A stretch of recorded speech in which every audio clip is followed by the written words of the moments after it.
Awal minggu ini kami di Rakyat Times telah dikejutkan dengan berita salah seorang daripada tetamu jemputan kami yang lepas, iaitu saudari Mariam Lee, telah pun dikenakan tindakan disiplin oleh universiti beliau hanya kerana menghadiri dan juga menjadi salah seorang tetamu dalam Cerita Orang Muda ini.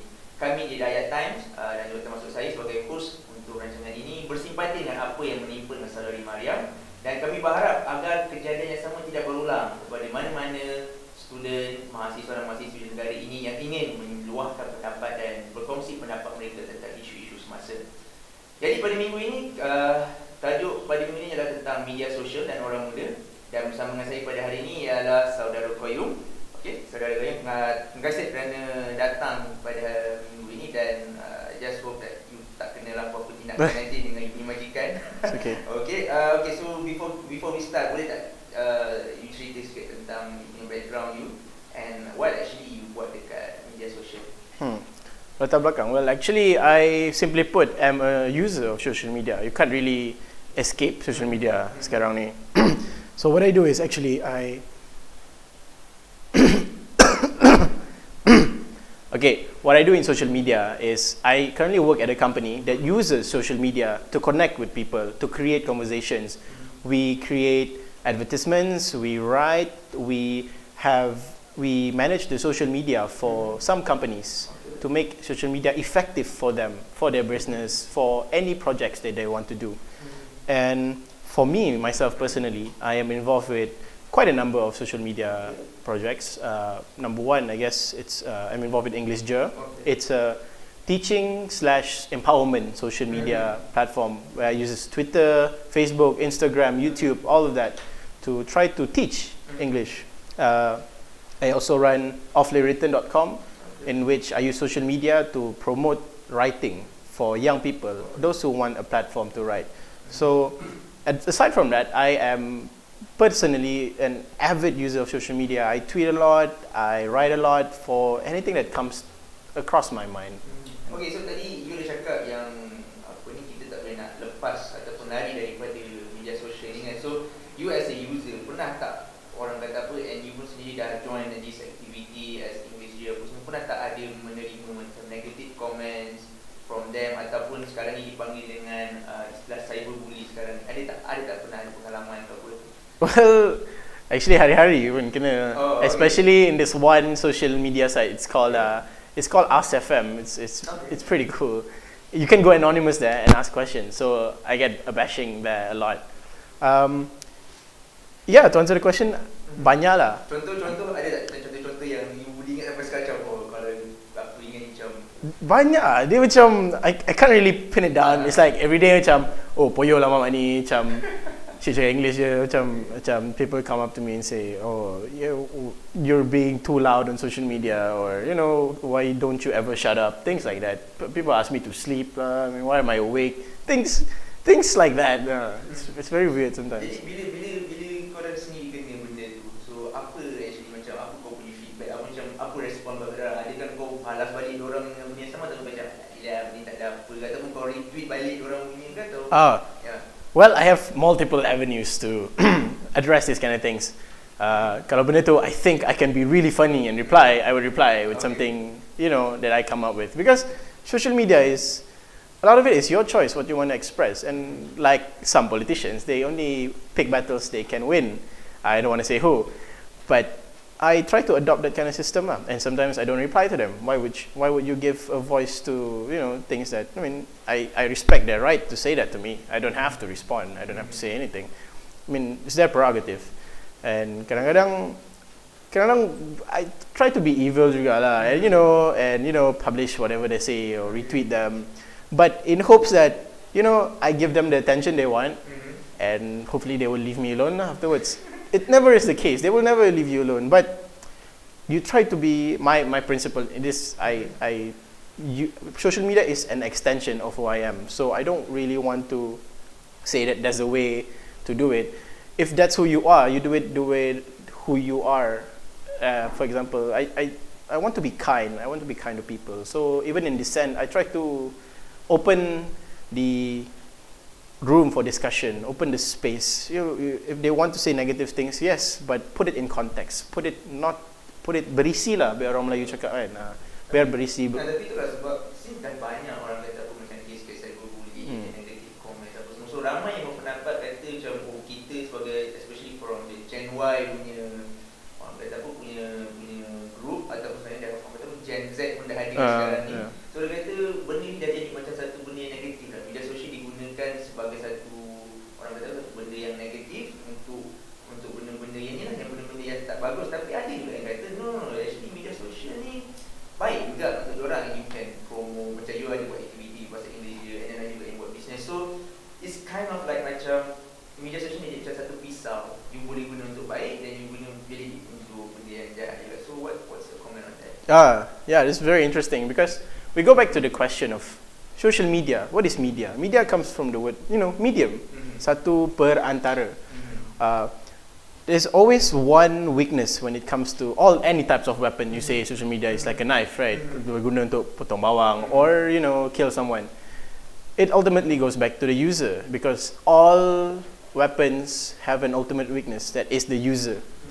You always have a choice in social media. You always have a choice in a lot of things in life. Maybe you don't have a choice in GST kena ke tidak, but in social media you always have that choice to post something, to not reply to something, to give voice to something, to not give voice for something. So it goes back to you as a person. You want to be nice on social media, be nice on social media. You want to be liked, you do things people like. But you can't control what people react, how people react to you. So there is a significant amount of marketing, diplomacy that you have to use. Not that you have to use it, but if you want people to listen to you, to your message, whatever you want to say, you pandai-pandai lah. It's not just about expressing it and people will listen. No, you have your ways lah. You have your personality, right? You don't have to be someone else. Although if you are someone very, very bitter and you want people to, listen to you, maybe you could be less bitter and, ask, nice questions. It's really up to you because all these are very subjective. Yeah. And media sosial ni juga bila kita cerita ni dia ada satu lagi fenomena baru iaitu cerita palsu atau berita palsu. Yes. And ini benda ni dah jadi start sejak yang kes MH370 hilang. Ada yang kata tak sampai situ lah, sampai kat sini. And then MH17 dan sekarang ni kita pula pasal yang banjir pula tu. Yes. So berita palsu ni dah jadi sebagai satu benda viral dekat media sosial, dekat Twitter, kat Facebook. So what would be the best way for us to curb this thing? Do you think ada juga yang because ada yang menteri-menteri gelap kata kita kena kata apa guna kata nak undang-undang, kita akan dakwa sesiapa yang tweet dan juga retweet benda tu, which I think kalau katakan ada 3,000 orang retweet benda tu, it's like what 3,000 orang yang nak kena dakwa ke apa. So do you think that law would be the best way for us to deal with this issue? Well, using the law is a way, definitely it's a way, but is it the most effective way? You should have to ask that. And does it go to the root of the problem? If you just if you want the society to be a punishment society, then things will always happen. We just punish people more. You don't go to the root of the problem. Cuma I've been thinking quite a while about this question. What is the best way to minimize? Maybe minimize. You can't really stop it. Minimize people spreading false news, berita-berita palsu ni. I think there is no clear answer because it involves a lot of things. It involves like one thing. It's about your psychological need for attention. Yes, of course, and that's unique for everyone because things like this, they get viral so quickly, and then people are like, whoa, and it causes panic. And I don't know what self-gratification you get from posting false news. I don't know that. Maybe it's also education, but maybe they think it's true, and they spread it. They think it's important. So it's a problem with some of people punya education level. And thirdly, of course, most importantly, is ethics lah. We don't have that culture of referencing. We don't have that culture of checking. I mean, for a lot of us, it's just like, whoa, this news is interesting. Why not share it? And if it's turns out to be untrue, you go like, I'm just sharing. I'm not doing anybody any harm.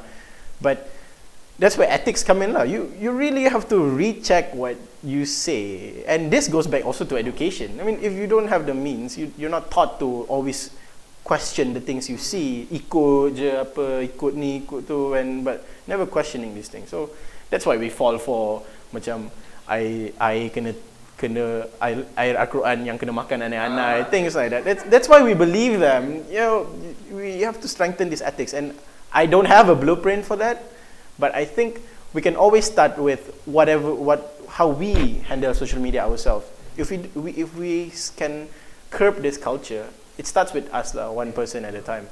And also the people we influence. If you're a parent, you know, bagi tahu lah anak-anak, jangan sebar berita palsu. Kenapa? Because it's wrong. It's lying, right? It's lying. And itu benda dekat lokal. How about kalau dekat benda yang global?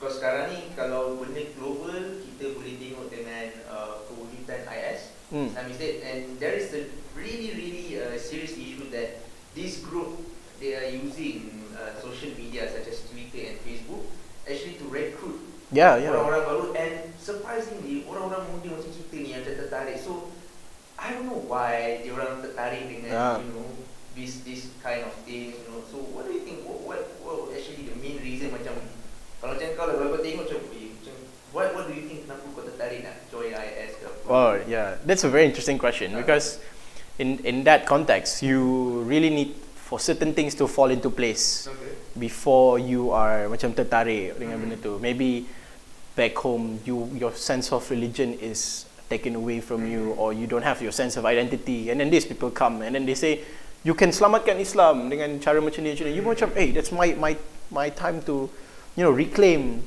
my Islamic identity. There are several theories on what I just said lah. But you know, the thing is with IS is they're really good at social media. Sangat bagus. Sebab they make it attractive, number one. They reach out to the right people, the people they need lah, not the right people in general. And also, the message is clear for them lah. They are very aggressive about promoting themselves, and it's worrying for people. Then we go back to the earlier ones lah, like ethics and also education. You can say a lot of things on social media, and chances are there will be one or two people who would believe you. And what if those one or two people are those, you know, radical and extreme in the mind, or they just have a lack of education of what Islam means to them, or what anything means to them. So when they find meaning in those things, and with a great promotional campaign in social media, these things click, and then you get these people. But it's been worrying lah, I must say lah. But I don't know. But I just have T-shirts and wallpapers you can use, and whoa. I think the people with the better message should flood social media. It's not just about countering IS. IS is bad. Don't follow it. Flood social media with good things lah, because people will be influenced by those things. Yeah. Okay, so begitu tadi macam it's a very good information, very good sharing. Okay, from Qayyum. So saya ucapkan terima kasih kepada Qayyum kerana sudi datang dan berkongsi cerita dengan kita tentang social media, dan banyak juga benda-benda yang macam kita tak tahu punya hari ni, macam banyak hari ni kita tahu apa semua. So saya ucapkan terima kasih sekali lagi, dan juga terima kasih kepada para penonton